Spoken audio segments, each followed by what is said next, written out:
Truth seekers. Luke 1. Having carefully investigated everything from the beginning, I too decided to write an orderly account for you. Luke 1:3. A woman once told me about a disagreement that was tearing her church apart. What's the disagreement about? I asked. Whether the earth is flat, she said.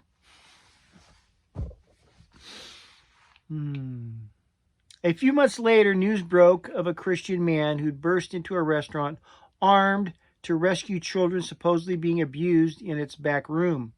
There was no back room, and the man was arrested. In both cases, the people involved were acting on conspiracy theories they'd read on the internet. We really don't read on the internet anymore. We watch a video. Believers in Jesus are called to be good citizens, Romans 13:1. And good citizens don't spread misinformation. In Luke's day, numerous stories circulated about Jesus.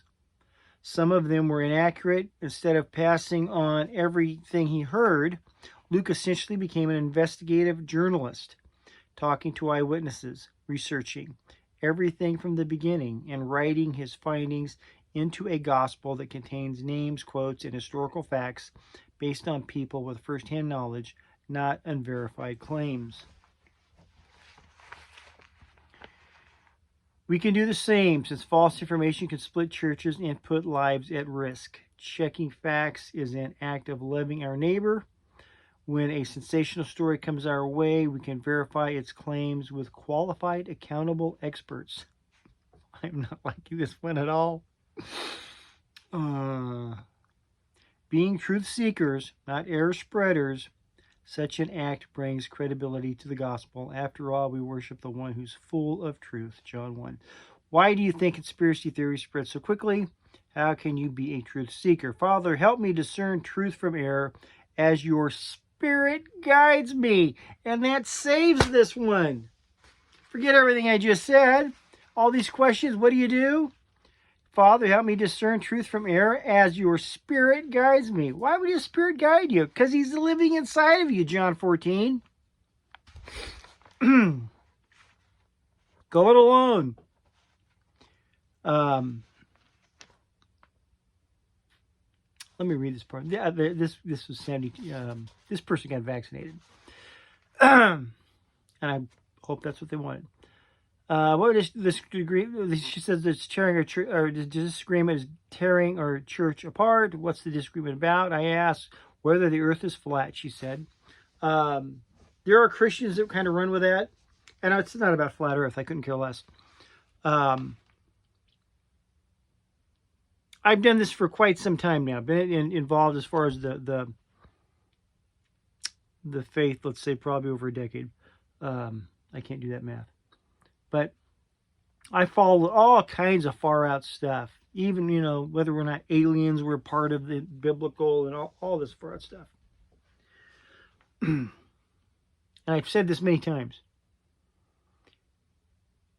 The only question you need to ask, whether it's in prayer to the Father in heaven, the Holy Spirit, whatever, or that you're researching something, whatever the case is, how does this apply to me?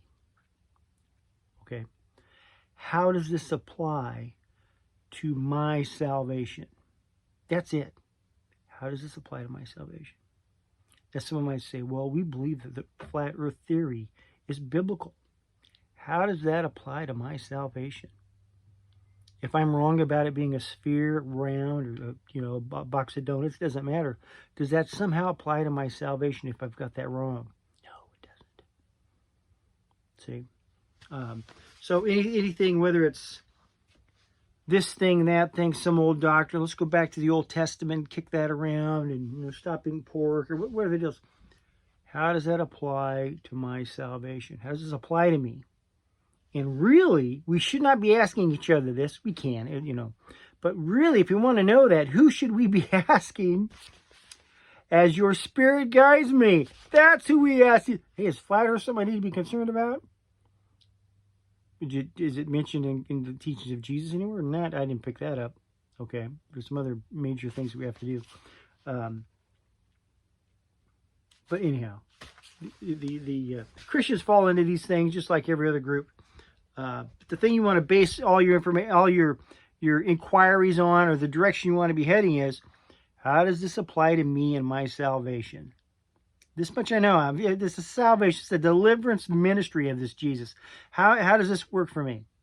Okay, am I standing in the right line? Am I walking the right way? Do I got the right hat on? Whatever. I need to know this kind of stuff.